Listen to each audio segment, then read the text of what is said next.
A day after Rajasthan Chief Minister Ashok Gehlot's explosive interview to NDTV, the Congress expressed disapproval of his comments. Mr. Gehlot had attacked his rival Sachin Pilot, repeatedly calling him Gaddar or traitor. Speaking to NDTV, senior Congress Jairam Ramesh said he found Mr. Gehlot's language surprising and unexpected and said the party will try and resolve the Pilot-Gehlot dispute.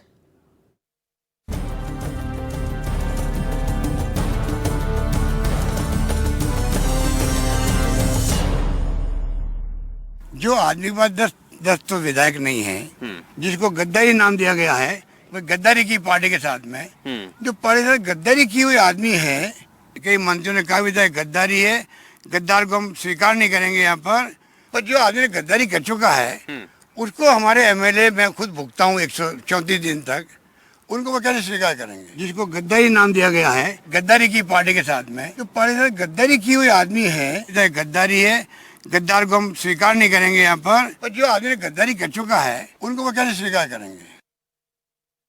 First indication of disapproval from the Congress party to Ashok Gehlot's explosive interview.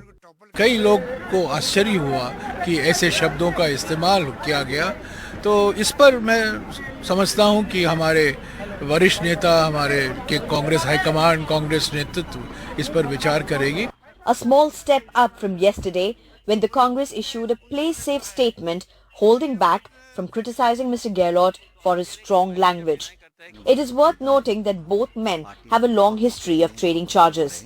Mr. Gehlot's attack comes just weeks after Pilot, in response to Mr. Gehlot drawing praise from Prime Minister Modi, hinted that Mr. Gehlot is drawing closer to the BJP. प्रधानमंत्री जी ने कल जो बयान दिए, जो बड़ाइयां करी, मैं समझता हूँ बड़ा दिलचस्प एक घटनाक्रम है. इसी प्रकार प्रधानमंत्री जी ने सदन के अंदर गुलाम नबी आजाद साहब की बड़ाइयां करी थी और उसके बाद क्या घटनाक्रम पैदा हुआ हम सबने देखा है. A BJP union minister from Rajasthan said Mr. Gehlot's comments is a sign that the state government is on the brink. जिस तरह का हालात है उसका खामियाजा कांग्रेस पार्टी जो भारत जोड़ने के लिए निकली है उसको होगा. जिस तरह से कांग्रेस पार्टी को दीमक लग गया है, मुझे लगता है उसका पतन अब अवश्यंभावी है. लेकिन आज अगर इस आपसी विग्रह के कारण से सबसे ज्यादा पीड़ित, दुखी, परेशान और कष्ट में अगर कोई है तो वो राजस्थान की करोड़ों जनता है. With the Bharat Jodo Yatra about to enter Rajasthan in a week's time, Congress appears to be in a bind. On one hand, hesitant to take on its chief minister, on the other, inaction could only deepen the crisis in the desert state. With Srinivasan Jain and camera person Rizwan Khan, Anurag Dwari for NDTV. And it's just a matter of days before the Bharat Jodo Yatra actually enters Rajasthan. But for now, it is at Omkareshwar in Madhya Pradesh, where Rahul Gandhi and Priyanka Gandhi Vadra took part at the Aarti by the banks of Narmada. This being seen as the beginning of series of temple visits, next being Mahakal and Khajrana temples of Indore. The Bharat Jodo Yatra entered Madhya Pradesh on Wednesday. Anurag brings this report.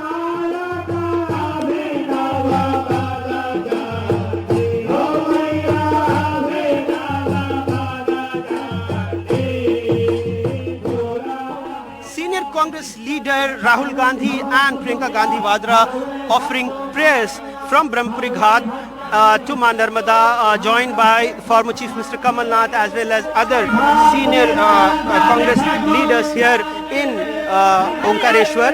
He will also go to the Dwadha Jyotirlingas of Lord Shiva and offer prayers at Omkareshwar temple, and on 29th or 30th he will go to the Ujjain Mahakaleshwar temple. And BJP is terming this as a facade. They are saying that this is all for the political mileage, but nonetheless the Congress has said that they have nothing to do.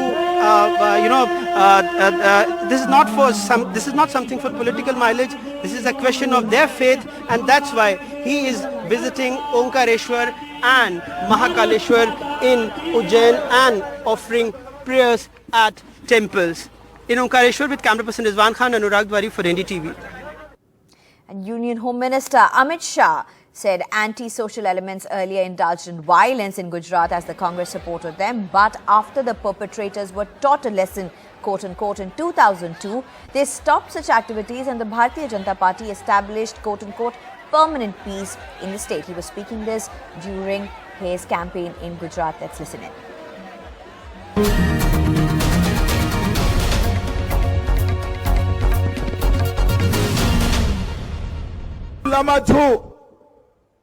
ભરૂચની ભૂમિએ અનેક રમખાણો જોયા છે. છાસવારે તોફાનો, curfew, stabbing. ગુજરાતની અંદર મામલો ઠારે જ ના પડવા દે તો વિકાસ ક્યાંથી થાય? મને એક વાત કહો, છેલ્લે 2002 માં આ લોકોએ છમકલું કરવાની હિંમત કરી હતી. 2002 માં કરી હતી ને હિંમત. એ વખતે એવો પાઠ ભણાયો, વીણી વીણીને સીધા કર્યા, જેલમાં નાખ્યા. તો 22 વર્ષ થયા, હજી સુધી એકે વાર કર્ફ્યુ નથી નાખવો પડ્યો. ભાઈ, એકે વાર કર્ફ્યુ નથી. આ ગુજરાતને કોમી રમખાણોની આગમાંથી વિકાસના રસ્તે લઈ જવાનું કામ આ ભારતીય જનતા પાર્ટીના કમરે કર્યું છે. ભાઈ, કમરે કર્યું.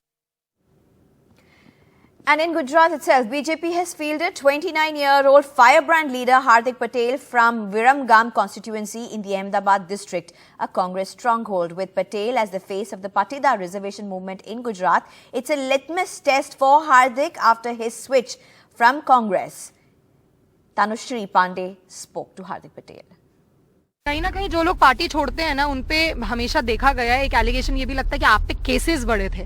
तो क्या कोई प्रेशर था कि भैया ज्वाइन कर लो हमारी पार्टी तो केसेस हटवा देंगे? ये तो एलिगेशन है ऑपोजिशन का. वो तो आज भी है मेरे पे केस, अभी हटे नहीं है. तो अगर आपको ऐसा लगता है कि पार्टी ज्वाइन करने से केसेस हट जाते हैं, तो मेरा ये मानना है कि आपकी गलत फहमी है, क्योंकि कानून स्वतंत्र है, कोर्ट स्वतंत्र है, ऐसे केस नहीं हटते. केसेस अभी कहाँ पे स्टैंड कर रहा है हार्दिक? मुझ पर 32 केस आज भी है ना. फिर आप इलेक्शन पर लड़ने के लिए एलिजिबल है ना? हम नहीं लड़ सकते. नहीं, वही मैं कह रही हूँ, एलिजिबल. मेरा सवाल लड़ ही सकते हैं ना. बिल्कुल लड़ सकते हैं. और वो 2 साल की सजा सुप्रीम कोर्ट ने मुझे स्टे कर दी है. अच्छा. तो इसलिए मैं चुनाव लड़ सकता हूँ. I'm joined by Indian cricket fan Rishi Chabra. I'll also be joined by cricket columnist Amrit Mathur. But Rishi, let me get you into this. Would you say it's just the question of wrong lens or India not having enough bowling options to defend 306? Well, Rika, before that, I think not much of an experience in the bowling department, because we saw, a lot of freshers. Umran Malik made his debut today. Arshdeep Singh made his debut today. So I think the bowling department lacks a lot of experience. And, let's not be too much critical about our bowling, because even though they lack experience, this is how they will get to that experience level, playing in overseas conditions. And I think, this ODI that we played today in the long run will benefit a lot, because, we're one year away from the 2023 World Cup. So it will be, beneficial for all these players to get a lot of experience. And that's how it is. And thereby, you would say that despite what the result has been today, these bowlers should be given a long rope? Exactly, because, the more games they play in these conditions, the more experience they will gain. Also, when you're put in a situation where we were today, that New Zealand were cruising when they lost 3 wickets, and after that there was a big partnership. That's where their experience will come in from the IPL games that they've played, and they'll try to break those, get those breakthroughs. But that didn't happen our way. But again, in a small ground where, batting first is difficult, chasing was easy. So I think we have to give our bowlers some credit that, they did well to, get those 3 wickets as well. Absolutely. Rishi, what we are really doing here is looking ahead to that World Cup you mentioned next year in October, November.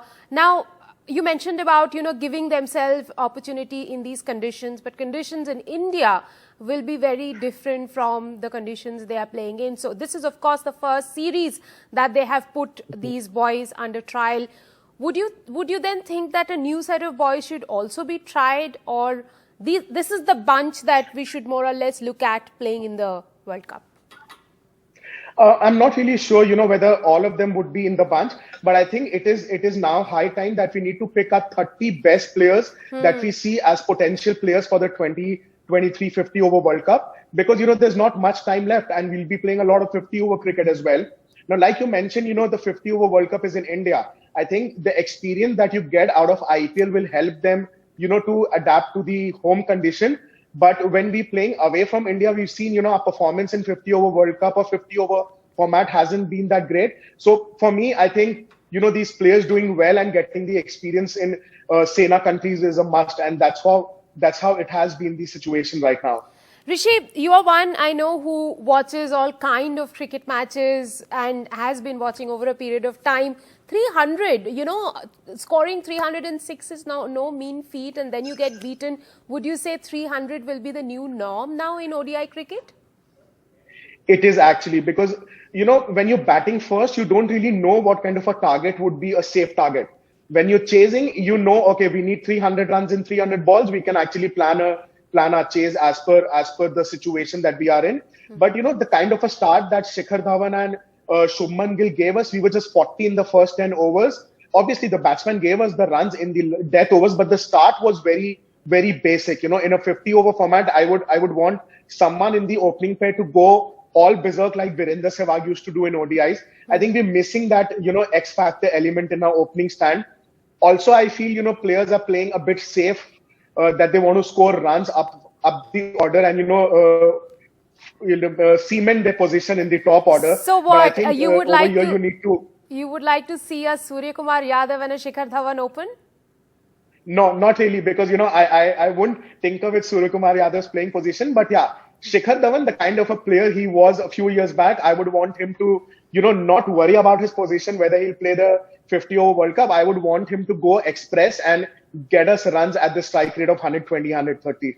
But that rarely happens in Indian cricket when you are in a senior position. The players constantly, they keep thinking about their position in the team. And Shikhar Dhawan is one, despite having had an impressive run, time and again he has been dropped from the team. And now he's been given the captaincy. The onus is on him to prove once again, not just as a batter, but as a captain. As a captain, Shikhar Dhawan, how much would you give him today on a scale of 1 to 10? I think probably 6, that not much to read into his captaincy, because like I said, he's been given a very raw squad that hasn't played too much cricket together or, hasn't had very experience. But then with the kind of a squad that he has, he did pretty well. But like I said, there are still some areas that I would want the team management to focus on, especially getting runs in the first few overs. And we all know, the kind of an attitude that Shikhar Dhawan carries, that chill-ass attitude. And that attitude is going to reflect on other players as well. And that's where, he comes in very handy. But scoring runs up front is going to be very important for us going in the future. Okay, let's talk a little bit about India's bowlers and the two debutants today. Though Arshdeep has been in the momentum, having played the T20s. Umran Malik, did he impress you today?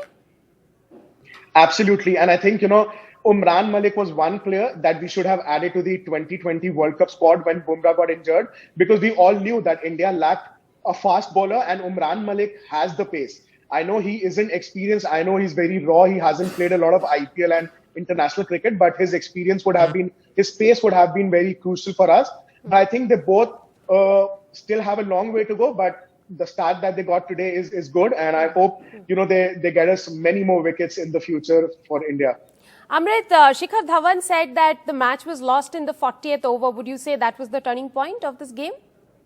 No, I think the match was lost very early on when New Zealand were batting, because despite the 300 runs, we were never really in control of the bowling when we were bowling, and we didn't pose any problems to the batsmen. So I think that's a matter of concern, that we went to this game with 5 specialist bowlers.